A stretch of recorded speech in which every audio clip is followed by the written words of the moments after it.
পাশাপাশি যে খবরের দিকে নজর রাখবো এবার, আগামীকাল কালীঘাটে তৃণমূল সুপ্রিমো মমতা বন্দ্যোপাধ্যায়ের বাড়িতে রয়েছে জরুরি বৈঠক।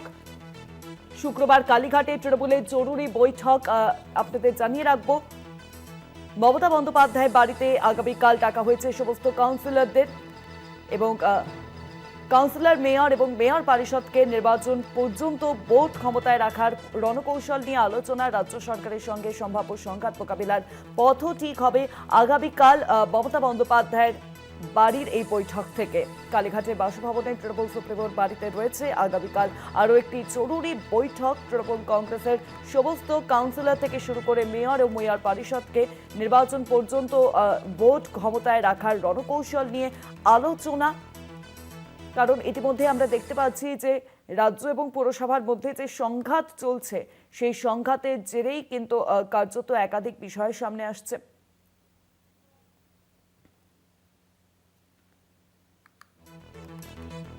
শুক্রবার কালীঘাটে তৃণমূলের জরুরি বৈঠক ডাকা হয়েছে সমস্ত কাউন্সিলর, মেয়র ও মেয়র পরিষদকে নির্বাচন পর্যন্ত ভোট ক্ষমতায় রাখার রণকৌশল নিয়ে আলোচনা। রাজ্য সরকারের সঙ্গে সম্ভাব্য সংঘাত মোকাবিলার পথও ঠিক হতে পারে বলে জানা যাচ্ছে।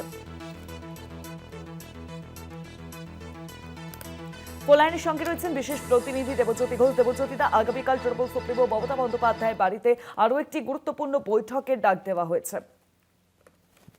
দেখো, গত কয়েকদিন ধরে কলকাতা পুরসভা নিয়ে বেশ কিছু জটিলতা চলছে।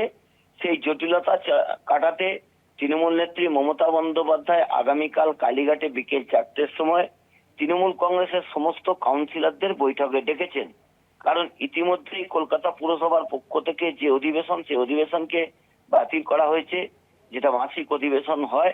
সেই জায়গাতে গত কয়েকদিন ধরে বিভিন্ন জটিলতা চলছে, বিভিন্ন জায়গাতে বেআইনি বাড়ি ভাঙচুরের যে ঘটনা ঘটছে তা নিয়ে কিন্তু তৃণমূল কংগ্রেসের অভ্যন্তরেও যথেষ্ট প্রশ্ন তুলেছিল বিভিন্ন বিধায়ক থেকে শুরু করে কাউন্সিলররা, এবং কলকাতার মেয়র ফিরহাদ হাকিমের বেশ কিছু কাজকর্ম নিয়েও প্রশ্ন তুলেছিল তৃণমূল কংগ্রেসের প্রথম সারির নেতারা।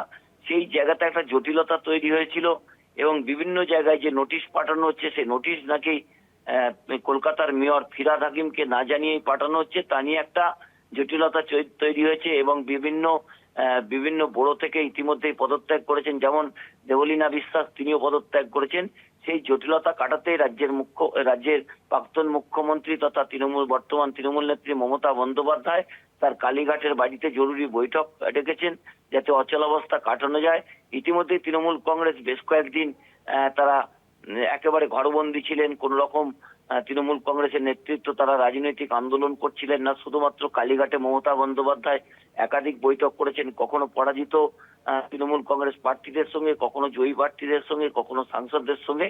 এবার কাউন্সিলরদের সঙ্গে বৈঠক করে তিনি পথে নামারও যেমন নির্দেশ দেবেন, তেমনি কিন্তু কলকাতা পুরসভা কিভাবে চলবে এবং জটিলতা যে কাটার যে সম্ভাবনা আর কথা মমতা বন্দ্যোপাধ্যায় গত কয়েকদিন ধরেই বলছেন। আগামীকাল কি বার্তা দেন তার দিকে রাজনৈতিক মহল তাকিয়ে আছে। শুভঙ্গী, অনেক ধন্যবাদ তোমায় দেবজ্যোতিদা। ফোন লাইনের সঙ্গে ছিলেন আমাদের বিশেষ প্রতিনিধি দেবজ্যোতি ঘোষ। ফোন লাইনের সঙ্গে রয়েছেন আমাদের অপর প্রতিনিধি দুর্গাদাস বন্দ্যোপাধ্যায়। দুর্গাদা, আগামীকাল কালীঘাটে তৃণমূল সুপ্রিমো মমতা বন্দ্যোপাধ্যায়ের বাড়িতে বৈঠকের ডাক দেওয়া হয়েছে। সেই বৈঠকে উপস্থিত থাকবেন সমস্ত কাউন্সিলর, মেয়র এবং মেয়র পরিষদ। আমরা ইতিমধ্যেই দেখছি যে রাজ্য এবং পৌরসভার মধ্যে যে সংঘাত চলছে, মেয়র আর্ধেক বিষয়ে তিনি অবগতই নন। সেই যে জটিলতা তৈরি হচ্ছে, সেই জটিলতা কাটানোর জন্যই কি আগামীকালের এই তড়িঘড়ি বৈঠকের ডাক তৃণমূল সুপ্রিমোর তরফে? দেখো, কিছুক্ষণ আগেও যে কথাগুলো বললাম সেই ধরেই বলি যে এটা ঠিক যে এ রাজ্যে র্যাডিক্যাল চেঞ্জ বা বড়সড় পালা বদলের পর বিজেপি নেতৃত্বাধীন সরকার ক্ষমতায় আসার পর এবং শুভেন্দু অধিকারী মুখ্যমন্ত্রী পদে আসীন হওয়ার পর থেকে যে ব্যবস্থাগুলো তিনি বিগত দিনে বলে এসেছেন যে তিনি নেবেন, কাল বিলম্ব না করে তিনি একের পর এক যে বিষয়গুলো, যে পদক্ষেপগুলো নিচ্ছেন, তার অন্যতম হিসাবে দেখা গেল যে কলকাতা পুরসভা। ইতিমধ্যে তোমায় বলে রাখা ভালো যে রাজ্যের বিভিন্ন প্রান্তে যে সমস্ত পুরসভাগুলো রয়েছে সেগুলো কার্যত ইনঅ্যাক্টিভ হয়ে গেছে, যেগুলো অন্তত পক্ষে তৃণমূল কংগ্রেস পরিচালিত বোর্ড রয়েছে। অন্যতম হিসাবে কলকাতা পুর বোর্ডের দিকে যেহেতু সকলের নজর থাকে, তাই কলকাতা পুরসভার পুর বোর্ড মেয়র ফিরহাদ হাকিমের নেতৃত্বে এই পুর বোর্ড বর্তমানে আগামী আরো 3 মাস তার কার্যকাল থাকলেও এই মুহূর্তে ঢাল আছে, তরোয়াল আছে, কিন্তু নিধিরাম সর্দার হয়ে গেছে। অর্থাৎ চেয়ার আছে, মেয়রের পোস্ট আছে, মেয়র আছে, কিন্তু মেয়রের ক্ষমতা নেই।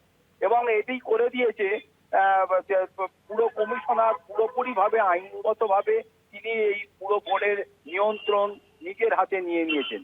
ফলে দীর্ঘদিন ধরে মেয়র পরিষদের বৈঠক থেকে শুরু করে বিভিন্ন বিষয়ে সিদ্ধান্ত নেওয়া থেকে শুরু করে যা যা কিছু করছে তা কিন্তু এক প্রকার বলা যায় মেয়র ফিরহাদ হাকিমকে কার্যত অন্ধকারে রেখে পুরো কমিশনার তিনি নিজেই স্মিতা পান্ডে তিনি সিদ্ধান্ত নিয়ে এই পুরো পুরো বোর্ড চালাচ্ছেন। ইতিমধ্যে বলে রাখা ভালো যে অন্দরমহলের খবর এই কাণ্ড ঘটার সাথে সাথে মেয়র পদ থেকে ফিরহাদ হাকিম একবার নয় একাধিকবার পদত্যাগ করার ইচ্ছা প্রকাশ করেছেন তার দলনেত্রী মমতা বন্দ্যোপাধ্যায়ের কাছে। কিন্তু মমতা বন্দ্যোপাধ্যায় বারবারই বলেছেন যে পুরো বোর্ডে রক্ষা করতে হবে আগামী 3 মাস যতক্ষণ না তার কার্যকাল শেষ হচ্ছে সেই পুরো বোর্ডকে রক্ষা করতে হবে। আগামী কাল যে বৈঠকটি ডেকেছেন সেই বৈঠকেও তিনি একদিকে যেমন মেয়রকে বোঝাবেন যে তিনি যেন পদত্যাগ না করেন, অন্যদিকে দেবলীনা বিশ্বাসের মতো যে সমস্ত কাউন্সিলর থেকে শুরু করে আরো যারা রয়েছেন এমনকি তারক সিং মেয়র পরিষদ তিনিও বলেছেন যে পুরো বোর্ড ভেঙে দেওয়ার উচিত, অর্থাৎ ভেঙে দেওয়ার পক্ষে তিনি। অতএব এই জটিলতার জট কাটিয়ে তিনি তার দলীয় কাউন্সিলরদেরকে এককাট্টা রাখতে পারেন কিনা সেটাই আগামীকালকের বৈঠকে তৃণমূল সুপ্রিমো মমতা বন্দ্যোপাধ্যায়ের কাছে বড় চ্যালেঞ্জ হয়ে দাঁড়িয়েছে এবং তিনি এই আগামী 3 মাস পুরো ভোট চালাবার জন্য তাদেরকে আদৌ রাজি করাতে পারেন বা কি পদ্ধতিতে চালাবেন তারই দিক নির্দেশ করবেন বলে ওয়াকিবহাল মহল। একদমই তাই। অনেক ধন্যবাদ তোমায় দুর্গাদা। ফোন লাইনের সঙ্গে ছিলেন আমাদের অপর প্রতিনিধি দুর্গাদাস বন্দ্যোপাধ্যায়।